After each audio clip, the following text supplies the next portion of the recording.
நமஸ்காரம். நமஸ்காரம். இன்னைக்கு மார்கழி 20 ஆயிடுத்து. அப்பா இன்னைக்கு என்ன ஸ்பெஷல்? இன்னைக்கு பெருமாளுக்கு பிடிச்ச எல்லோரை பிரசாதம் பண்ண போறேன்.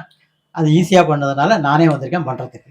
ஓ அப்படியா? ஈஸியா இருக்கிறதுக்காக வந்திருக்க. சரி சரி. ஆனா ரொம்ப நிஜமாவே ஈஸியஸ்ட் பட் ரொம்ப டேஸ்டான ஒரு பிரசாதம் இன்னைக்கு. வாங்க பார்க்கலாம்.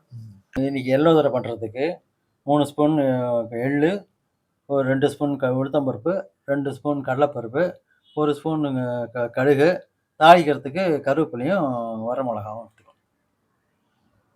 வெறும்பானையில் உளுத்தம்பருப்பும் கடலைப்பருப்பு ரெண்டையும் சேர்த்து வறுக்கணும்.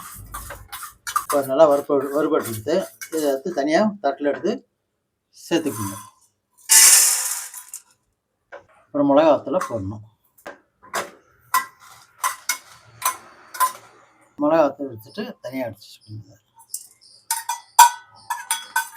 போய் எள்ளை சேர்த்துக்கணும். எள்ளை சேர்த்து கொஞ்சம் வறுத்துக்கணும் லைட்டாக.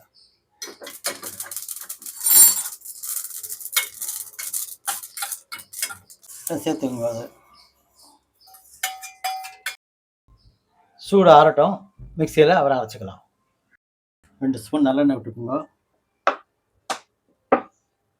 திருமணத்துக்கு கடுகு சேர்த்துக்குங்க. கடுகு வெடித்த உடனே கொஞ்சம் கருவேப்பிலையை சேர்த்துக்கணும்.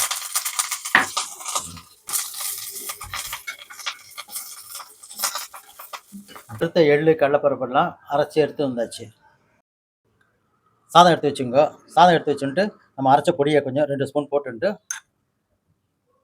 அப்புறம் இந்த திருமணம் எடுத்து வச்சுருந்தோம் இல்லையா, கடுகு தாளிச்சிருந்தோம் அதை சேர்த்துக்கணும்.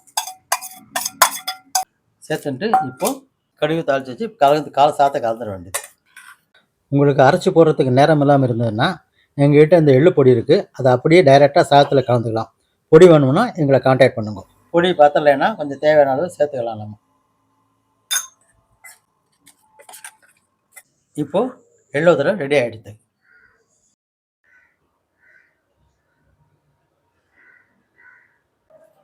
இன்னைக்கு எள்ளோரை பிரசாதம் ரெடி ஆயிடுத்து. ரொம்ப நன்னா வந்திருக்கு. ரொம்ப ஈஸியாவும் பண்ணி முடிச்சுட்டாரப்பா. நீங்களும் அதே மாதிரி ட்ரை பண்ணி பாருங்க. எப்படி இருக்குன்னு டேஸ்ட் பண்ணி பாத்துடலாமா? அப்பா இந்தா.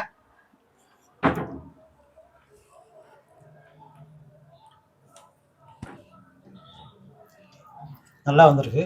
நல்லா இருக்கா? ஓகே. ரொம்ப ஈஸியாவும் பண்ண முடியும், ரொம்ப டேஸ்டாவும் இருக்கும். நீங்களும் செஞ்சு பாருங்க. உடம்புக்கு ரொம்ப நல்லது. பெருமாளோட எல்லா பிரசாதமும் எல்லா விதத்திலும் ரொம்ப நல்லது உடம்புக்கு. நீங்களும் மறக்காம செஞ்சு பாருங்க. தேங்க்யூ.